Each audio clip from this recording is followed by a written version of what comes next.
draft debut, my man Willie Colon. We begin with, I would say, the guys who won the preseason.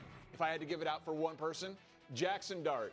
Not only did he have touchdowns in every performance, but he made people forget, oh yeah, Russell Wilson and Jameis Winston are on this team, and our coach and our general manager are on the hot seat. And now all of a sudden, nice little defense, nice young quarterback, thought he was a project. He looked good consistently, Greg. Yeah, he looked excellent. And one of the reasons, in my opinion, of Jackson Dart looking so well is because there's no pressure. There's no expectation of week one starting. You know Russell Wilson's going to be the guy. He can go behind him, learn, understand. I have time, probably has been told. This is going to be your key. You're going to get the keys to this vehicle moving forward. Just this year, we just need you to learn and just be that guy if your number needs to get called. But he looks great. He can make any and every throw, and he looks very poised.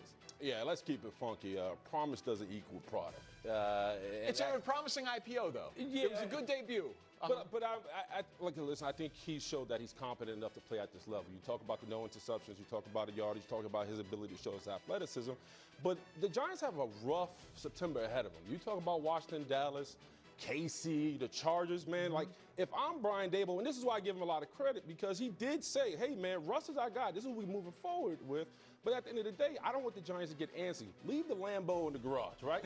You're going to need a tank and a general to get you through the month of September, because if you do start him early because you're listening to the critics, where do you turn if it doesn't go right for you, right? So you got to be smart. So stock is up for me, but let's move with caution. I think we see him sooner than later. But if there's a stock, oh yeah, I do. Okay. If there's a stock up, there's got to be a stock going down, and that is, I'm sorry to all the media pundits and the conspiracy theorists, Shedeur Sanders, 5 sacks, 6 pass attempts. I didn't play in the NFL like you guys, but I don't think that's a very good pass attempt to sack ratio. And, I think it's a reminder that he was a 5th-round pick. Yep. And Dylan Gabriel was picked in front of him, and Kenny Pickett is in front of him, and Joe Flacco is in front of him. And people have just gone insane. People want Shedeur Sanders to be a thing so badly that now he is 4th on the depth chart for the worst quarterbacked organization in the NFL, an organization that has made this fan famous with all the names on the back of the jersey. And people are like, maybe they're sabotaging Shedeur. Maybe they don't want him to be good. I don't know that we see Shedeur Sanders play this year. His stock is down. Yeah, I call some of the Wall Street guys, this is called a flat stock, right? It's not going up or down. What it is this is where you believe in the tape, because we fell in love with his debut against the Panthers, right? We saw him stay in the pocket, deliver football. But some of the things that happened against the Rams also happened against the Panthers. Running out of pocket, worldly burden, not on time, mechanics all over the place. The biggest thing for the Cleveland Browns right now, and they have an opportunity to get this right, as long as they stay committed to developing Shedeur Sanders. Is he ready? No. But I do think within the system with Kevin Stefanski, and they continue to build this roster, give him a year or two, he will be what they need him to be. He's just not it right now. And it's okay. Why? Because he was drafted in the 5th round, right? So 4th on the depth chart for a bad team. So I don't feel anxious about this, but I will say for Browns fans, listen, walk with the guy, grow with the guy. He doesn't need to be the guy. You have Joe Flacco who can mature him and allow him to grow and help him out when he needs to. Yeah, and the Browns knew that if they were doing this, their stock would be down. They understood what they were getting. He was going to be a project. He was going to be a guy that they were going to try to develop. But there's a lot of noise talking about, he was in there with the third-string guys.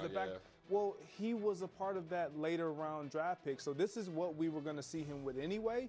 And if you are going to have your stock rise, this is the moment where you make that happen with these type of guys and caliber players on the field. And that didn't happen in this game. Let's get back to the positives. Stock up. Baker Mayfield.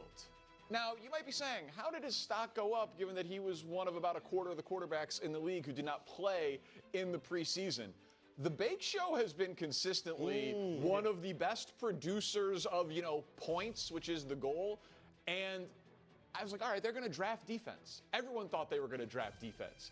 And I'm watching the preseason the other night, and they took that Emeka Egbuka kid out of Ohio State, which is wide receiver U, and Oh my God, they got another one. Like Mike Evans is at some point, Father Time will catch up. Chris Godwin coming off a serious injury, not expected to be ready from Jump Street. He'll be back in October. Going to be back in October. But this guy looks like he's ready to play, Greg Jennings. Scout that wide receiver. Baker Mayfield cannot wait to throw to that guy. Yeah, it's something about these Ohio State guys. They come in and they're ready to play. And this is why this is to stock up for Baker Mayfield, which I'm with you on.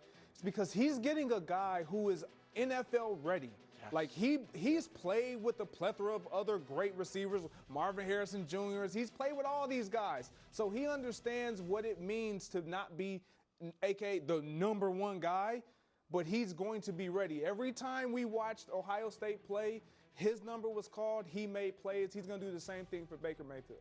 Yeah, I think one of the best things Baker Mayfield ever did was kick his social media to the curb, right? Because now people started respecting him. There was that old adage that he had more commercials than touchdowns, right? That's not the case no more. He's a legit guy. But I mean, in reference to Mecca, man, elite route running, aggressive, hungry. You're talking about Chris Godwin. They're going to have to lean on him early. You got Cade Otton. You talk about Michael Evans. What I think right now for this young fella in Baker Mayfield, can they get on the same page early, right? To the point where he becomes a legit third down receiver where they're not looking to anybody else but him.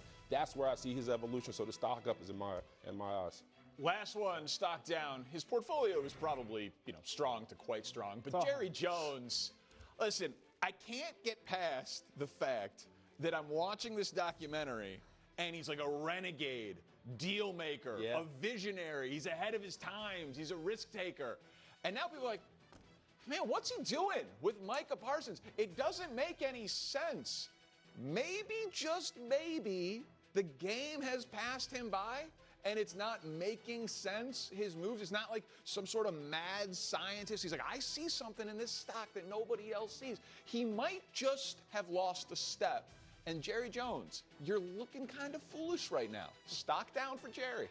No, stock is up, right? Why? Because business is good? Business is good. It's always going to be about Jerry. Has it ever been about the ball players? You wanted another. You needed a wideout to complement CeeDee Lamb. You got your George Pickens. You wanted Dak Prescott paid. He paid the man, right? He's done everything you've asked him to do. What Jerry's job is to keep the brand of the Cowboys relevant, whether it starts with him or his star players. Well, then he's NVIDIA. That's my point. Stock is up. Like, you may hate how he's managing the team. You may hate that the fact that the trajectory of the Cowboys looks flat and demoralizing. Nevertheless, you can't wake up in the morning without talking about the Dallas Cowboys in reference to the NFL. So for him and his brand, stock is up. Look, I don't know if the stock is up or if the stock is down, but what I do know is the stock is always intriguing, and I'm always looking to see, it's a win should I invest, should I not? Yeah. That's what Jerry wants. Yeah. And so in that regard, I'm with Willie on this one. Like, stock is up. The eyes and the attention, we're talking about him right now.